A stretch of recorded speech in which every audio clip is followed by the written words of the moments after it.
ഞാൻ ചെന്നപ്പോ ഒരു കുഴി വെട്ടുന്ന സീൻ ഉണ്ടായിരുന്നു. പ്രണവിന് വേണ്ടിയിട്ടുള്ള അപ്പൊ അത് വിട്ട് കഴിഞ്ഞിട്ട് കട്ട് പറഞ്ഞപ്പോ തന്നെ എൻ്റെ അടുത്ത് രാഹുലും ഷഹനാദും വന്നു, ഇതായിരുന്നു ചേച്ചിക്ക് പണിയെന്ന് ചോദിച്ചു. ആ ടൈമിൽ തന്നെ രാഹുല് ചേച്ചിയെല്ലാം ചെയ്താൽ മതി എന്നുള്ളൊരു അതായത് ഡ്യൂപ്പ് വേണ്ടെന്നുള്ളൊരു ഇതില് പറഞ്ഞു. പല സീൻ ചെയ്യുമ്പോഴാണ് ഇപ്പൊ പ്രാക്ടീസ് ചെയ്ത സമയത്ത് വീണിട്ടൊക്കെ ഉണ്ടായിരുന്നു.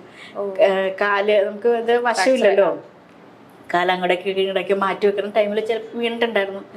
അപ്പോഴും അവരുടെയൊക്കെ പ്രോത്സാഹനമാണ്, ചേച്ചി പറ്റുമെന്ന് പറയുന്നിടത്താണ് നമ്മൾ അത് വീണ്ടെടുക്കാമെന്നുള്ളൊരു ഇത് വന്നത്. പിന്നെ ചെയ്യുന്ന സമയത്ത് പ്രോപ്പർട്ടിക്ക് വെയിറ്റ് ഉണ്ടായിരുന്നില്ല. അപ്പം നമ്മൾ വെയിറ്റ് ഇല്ലാത്ത രീതിയിലുള്ള നമ്മൾ അന്നേരം അതിനെ ഈസി ആയിട്ടാണല്ലോ ചെയ്യുന്നത്. അപ്പം ഫൈറ്റ് മാസ്റ്റർ പറഞ്ഞു, ചേച്ചി അത് അങ്ങനെയല്ല, അത് ഒറിജിനൽ സാധനം ആർട്ടിസ്റ്റ് അല്ലേ, അപ്പോൾ ഒറിജിനൽ സാധനമാണെന്ന് മനസ്സിൽ കരുതിക്കൊണ്ട് ചെയ്യുക. അപ്പം അത് പിന്നീട് നമുക്ക് അതിനകത്തേക്ക് ഇന്നാവാൻ പറ്റിയത് ആ ഒരു വാക്കാണ്.